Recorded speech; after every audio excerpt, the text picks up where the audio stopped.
What's going on, everybody? Welcome to another episode of Everything Vive. Happy Monday. Hope you had a fantastic weekend. Lots of crazy stuff happening this weekend. But first, let me introduce Ronnie, who's here with me. Ronnie, how you doing, man? I am doing great. How are you? Man, I've just so much cool stuff, dude, from the weekend. CES, I'm so excited to talk about all the new stuff that we got for today. No, honestly, I'm the same way. It's kind of overwhelming, actually. All of the new stuff, I don't know. There's so many cool things to talk about. Yeah. Okay. Well, I mean, we'll stop nerding out over this stuff, or actually, no, we'll start nerding out over this stuff. I figured we just break this down. I guess piece by piece, literally piece by piece of what HTC announced at CES, which was over this past weekend. And we will keep this very Vive focused today and Vive centric, just because I mean, there's already so much going on there.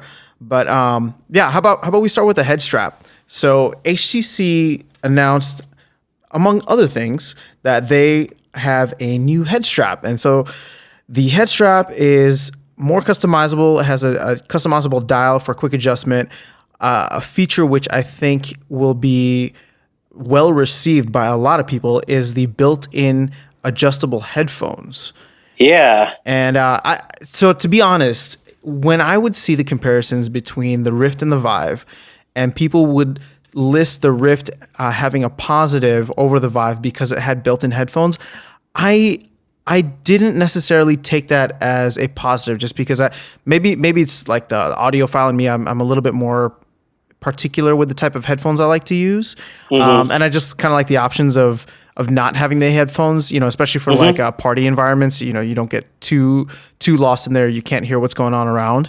But I guess over time, and now that I use, whenever I use it for more personal stuff and I want to have the headphones, I can see where that's coming from, and I think that even now, in these last couple months, it's a welcome change for me as well, or at least I wouldn't mind that. But what are your thoughts? So my thoughts, yeah. I mean, I'm kind of with you.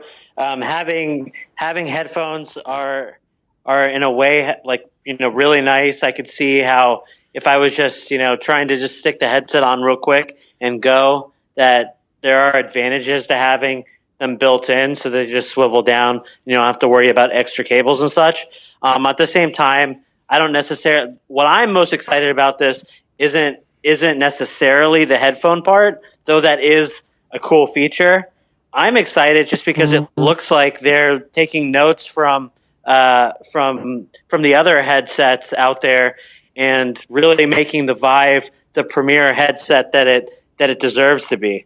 It looks like a lot of the design cues. I mean, early on, really the only things that you would hear people say about the Oculus being a somewhat better headset was, the comfort level. Yeah, ergonomics, right? And then even after that, both the Vive and the Oculus seemed like they were beat out by the PlayStation VR headset, just in terms of how it felt on the head. Not so much, the quality of the lenses or anything like that, but just the sense that apparently the kind of ratchet system and the way it kind of gripped onto your head and face felt right. And it looks like this new, premium head strap kind of takes cues a little bit from the Oculus and a little bit from the PlayStation VR headset, and the way it lets you kind of tighten it down, and the way it looks like it probably wraps onto the back of your head. So I'd really want to see what people's reactions to it are a little bit more before making a purchase. Especially, I would imagine it's going to be kind of pricey, considering it has headphones built in, and they're probably not going to be, the highest end headphones, but they're probably not going to be super cheap either. So we'll have to wait and see what the price is. But I'm definitely interested, because I think this gives me, again, just one less reason to look for other potential headsets, down the line. I mean, Vive has the superior tracking system. It has, great room scale capabilities. And now if this new headset strap is going to make the headset even more comfortable than the other options out there, then that's just, one extra awesome thing. I couple this with, I actually saw that it looks like the TPCast, wireless system that's going to be coming out, it's compatible with the new straps as well. So I could only imagine, it almost makes me, a little less nervous about, upgraded Vive systems coming out in the future, because it does look like they're taking more of a modular approach to upgrading the headset. So if you're people like us that early adopted, already has a headset, rather than worrying about having there being a Vive 2 that you have to fully upgrade your system to, they're taking a more modular approach, and your lighthouses will still work, your controllers will still work, your headset will still work, and you can literally just take pieces off and upgrade based on what you care about and what you want and what makes the experience better for you.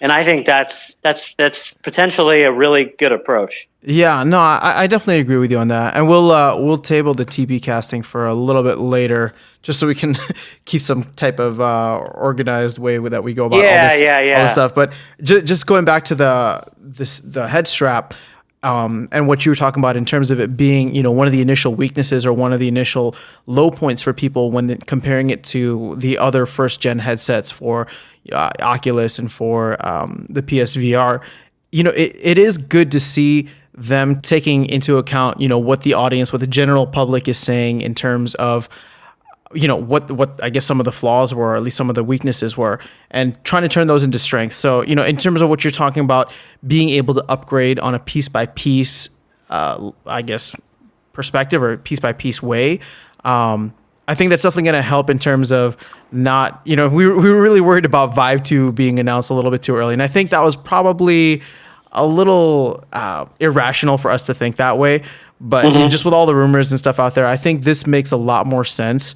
And I think it is a perfect way for early adopters to be able to navigate the updates and everything that comes out and be able to say like, this is what's important to me, or I'd rather spend the money on games or experiences or X, Y, or Z. You know what I mean?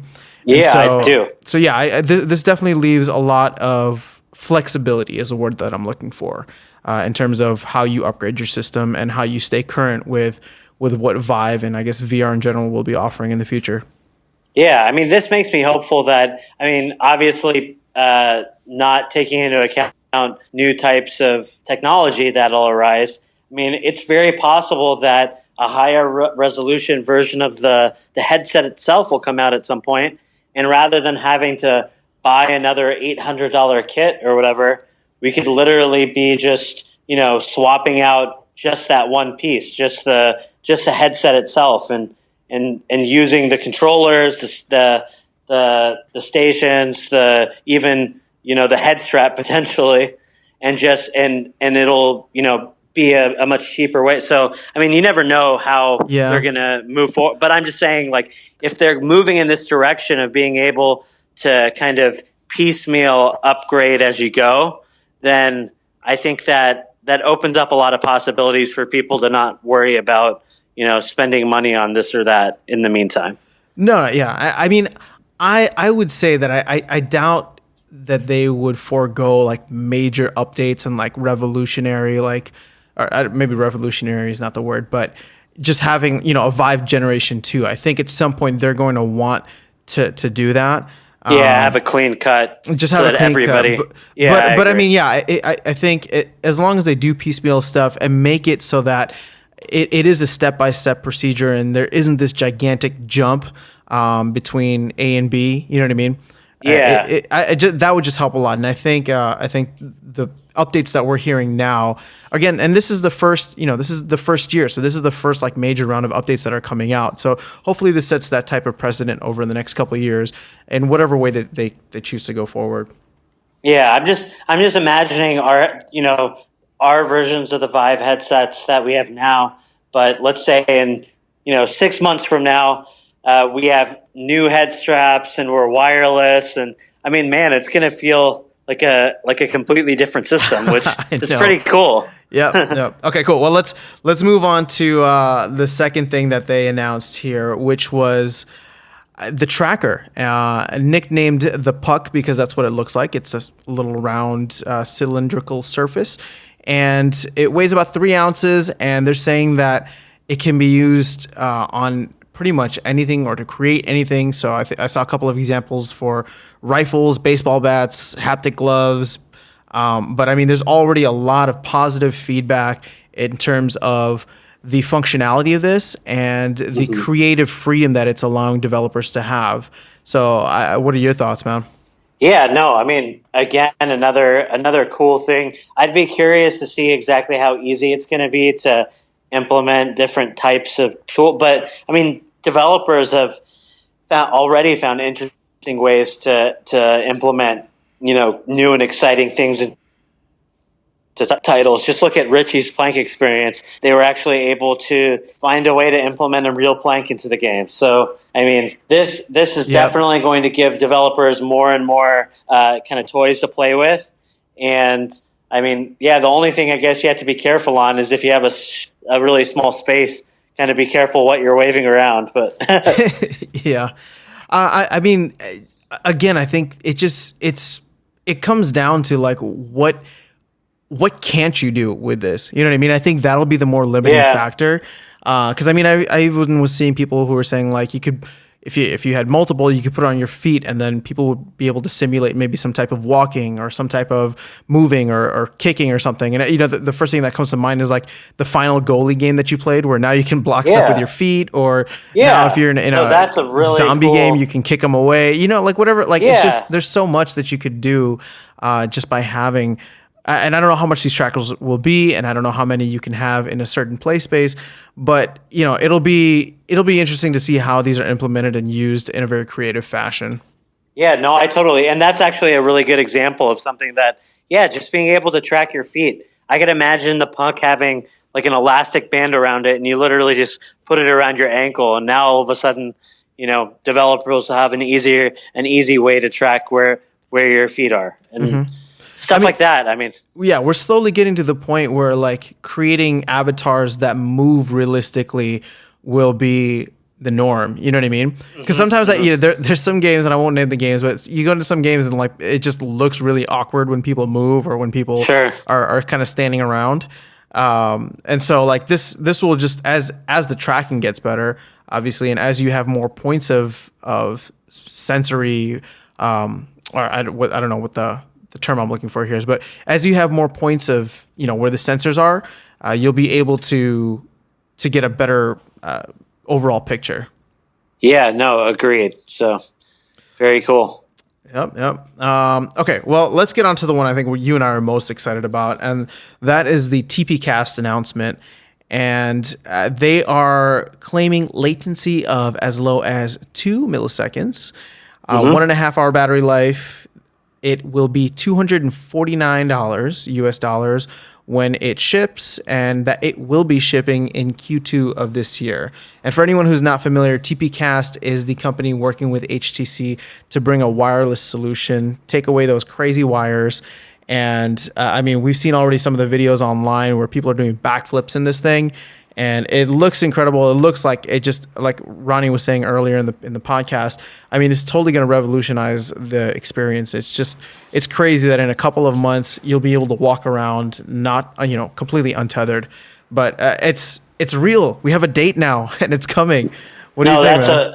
I'm really excited, and yeah, like we were talking about earlier. I mean, I've heard such great things about the TPCast already, just in terms of it really does sound like it works very well. It will be, it includes a sensor that you have to mount, but it sounds like as long as you mount it over your play area, in a pretty like similar way to one of the base stations, that it should work pretty fine. It just has to kind of see over the general area, and I mean, it not only will it eliminate the tether so that you don't have to worry about tripping over the cord, but it'll make the whole system a lot more comfortable as well, because it sounds like a lot of the weight that you feel on the headset really comes from that cord kind of tugging down at your head a bit. So it's going to feel more natural to be in VR. I think it'll make a huge difference. So yeah, no, I mean it definitely will. I think it's more so it getting it's not like, so it bothers me, like, just being untethered, but I don't feel like it totally breaks my immersion. Obviously it does, but like you kind of get past that. I think what's Yeah. really annoying is that, in games, especially for, the Vive that is room scale, and when you turn around a lot in a game, I guess like Smashbox is a perfect example where you're turning around a lot, that wire gets coiled up and all of a sudden you lose all of the slack that you have in it, and you make Yep. one kind of jerk movement and it pulls out or rips out of the little port there, and all of a sudden, Yep. then you're completely out of the game and completely out of the experience. But not only Yep. that, you usually have to restart Steam VR, restart Steam. Sometimes I've even had to restart my computer just to get everything kind of on the same page again. And so that to me is probably the most annoying thing. And Yeah. if that can be avoided, and then of course the additional benefits of not even feeling the wires, I'm all in for that. And I think that it's definitely going to be a lot of fun it's going to be a lot of fun redoing these experiences again without that tether. Yep. No, because I agree with you in terms of, I think especially people like us that have played a lot of Vive are completely used to dealing with the cord, and it's just like second nature. You don't Yep. even really think too much about it. Every now and then you'll have someone new come over that just doesn't know how to deal with it, and like, I mean, Yeah. if you're helping, it's not as big of a deal. But like I said, I do think Vive owners, learn to move and deal with games in a way that kind of lives with the cord. And so I kind of wonder, when all of a sudden that cord's gone and you have a chance to really play all these titles again, I just wonder what types of movements will seem, a lot easier to pull off without that wire. Because there's certain types of things where I feel like I'm probably limiting my motion without really thinking about it, just Yeah. because I have to. No, I was thinking the same exact thing, because I think there's that kind of subconscious element where you get used to the wire, and all of a sudden, like, you're moving much more carefully, and to you Yep. it's not like awkward or out of the ordinary, but Yeah. in the general scheme of things, like it is much more restricted. It is much more restricted than you would normally be, and so it's definitely gonna. I think it's definitely gonna make a huge difference in terms of now, without the wire even being anywhere remotely close to a nuisance or any type of immersion breaking factor. Like I said, you'll be able to experience games in a whole new way, and I don't want to do anything. I don't want to make it sound as if it's coming over the top, but I really do think that playing a lot of these games a second time over, especially a lot of the more action ones, like I'm thinking like something like Space Pirate Trainer and Smashbox, Yeah. and like all these games, like they're gonna be a lot of fun to play, where you can literally just walk without any fear of pulling or tripping over the wires or things like that. Yeah, I mean, just imagine going in circles and never Yeah. having any kind of coil wrap around you. Like, Yep. like literally being able to, in a game like Space Pirate, just be going in circles, not worrying about whether you were starting to tangle anything, back, forth, like, just, taking care of business. That sounds pretty cool. Yeah, no, I definitely agree with you on that. So that covers the main three items that I guess were the bigger announcements by HTC over the weekend. And I know that, well, before we move on, I know that there were a couple of other wireless solutions that we had mentioned in the past, Quick VR, Quark VR, but I don't believe we've heard any announcements. And I think the only main point that I want to say is that since TPCast is working with HTC, I know one of the things that we had talked about last week was like, what's it going to be like for the first company to, what's it going to be like for the company to be first to market with on these?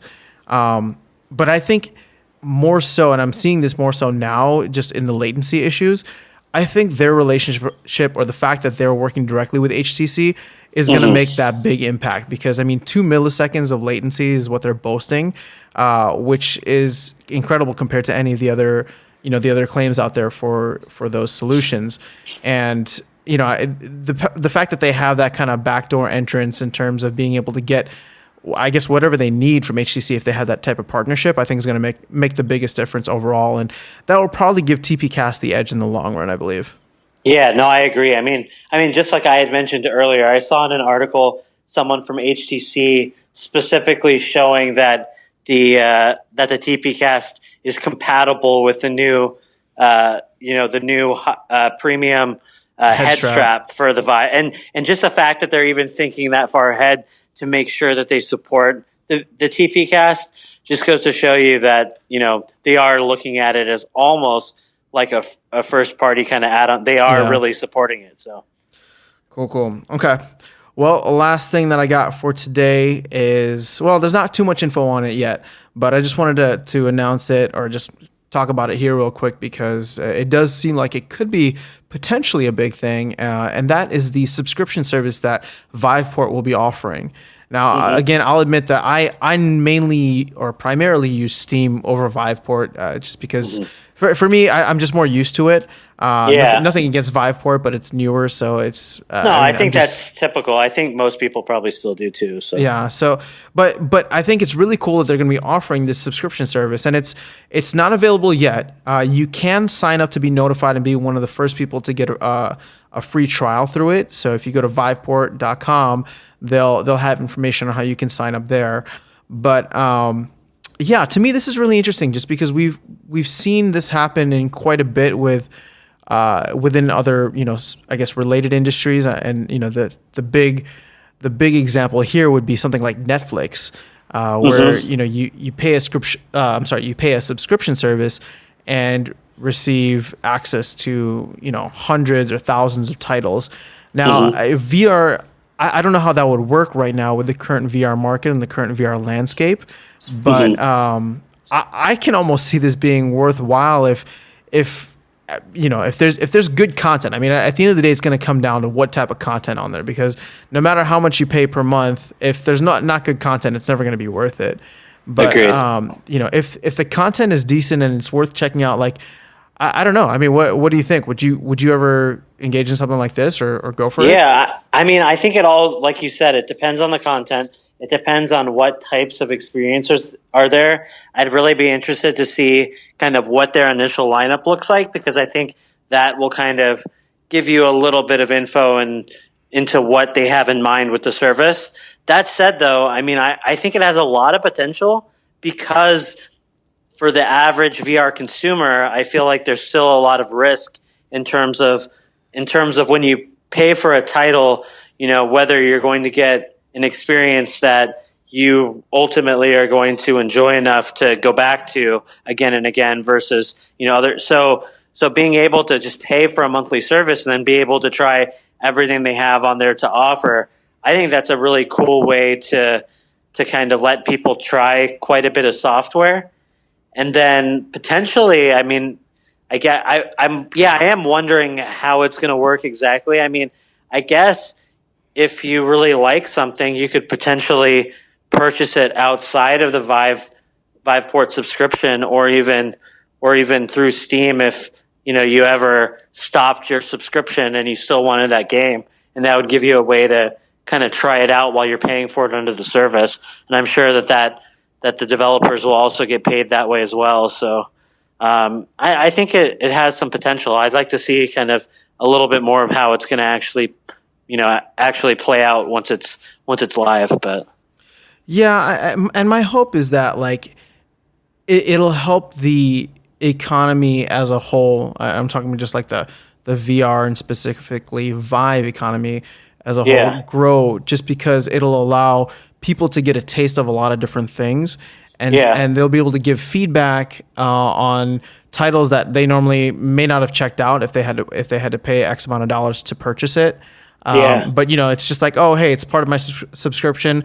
I'm free right now, or have some time to play the Vive. Let me just check this out and see what it is.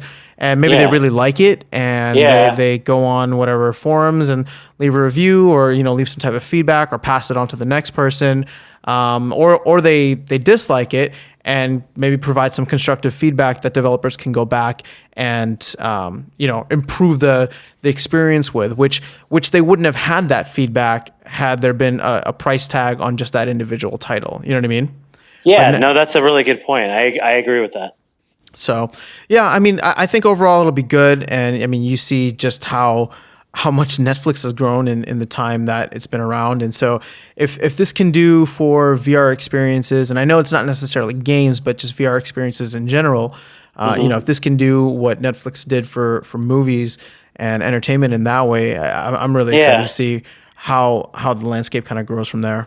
Yeah, no, and it seems inevitable in a way. Like, I'm surprised there aren't more services like that out there for games already. I mean, you do see it, I guess, a little bit on the consoles, but in the PC space, there isn't a whole lot of this subscription type model going on that I'm aware of, anyways. Well, you've been around the PC space for a while. What's your initial thought of why that is, or why that isn't? I guess I'm not sure. I mean, I guess because Steam has really been the major catalyst for how the PC market has tended to go. And I just think that they've focused. I mean, the biggest change, I guess, recently was, the early access stuff. And before that, I guess Steam Greenlight, which, I mean, it seems like a lot of the emphasis is on bringing independent developers to the forefront and being able to get anyone that wants to develop a game a platform. So I feel like the emphasis has been on that rather than on I guess the model of bringing the content to the user. Mm-hmm. I could be completely wrong on that, but it seems like that's been the focus, is finding a way to self-publish, and then also trying to, there have been pushes to try to monetize, in new ways, like monetize mods and different, badges and stuff for Valve games and all these kind of things, like kind of added to the store. But yeah, like, I mean, when you look at other forms of media, you have Netflix, you have Hulu, you have even with music, you have Apple Music, you have Spotify, you have all these, like, things seem to be moving more towards this subscription model. I guess another thing is that download sizes are really large. So for a lot of games, like, having it, once it's downloaded onto your system, I guess, like, do you really want to, I don't know, do you really want to be swapping? You can't really stream it per se. Like, you still have to download it and install it. So maybe that has something to do with it. But I mean, I don't see why you couldn't still, on a subscription service, be able to download and install something and have the rights to play it. And then if you somehow, I mean, if your subscription is over or something, then those rights are kind of taken away and the game won't launch. Maybe that has something to do with piracy. I'm not really sure. Yeah. I mean, I would say that this industry is way too big and way too big of a monster and a giant that if it was like financially feasible, I'm sure somebody would have found a way already. There's got to be some other underlying reasons, and maybe that's because it's like certain you have certain games, maybe like World of Warcraft or other games where there are subscriptions within the game, rather, you know what I mean? So I don't know if it's, like I said, I think that if there had been a way for somebody to find a way to monetize it, that's better than what Steam is technically doing right now. I feel like that would have been found, because we're definitely moving towards that kind of access-based economy rather than like, purchase-based economy. But yeah, man, I don't know. It's really interesting, really exciting to see where all this stuff is going. No, definitely. So it's never been a better time to get into VR. We can say that pretty much every episode, and you know what? It'll always be true. Cool, man. Well, that's all I got for today. You got anything else? No, that's it. So, and yeah, I mean, all of these things, there were tons of things that happened or were announced at CES that we didn't get to talk about fully. We just hit on the major points, and it'll be interesting to see how all of these hardware products, are developed going forward. We'll continue to cover them. I can't wait to get my hands on some of these things. So, just excited.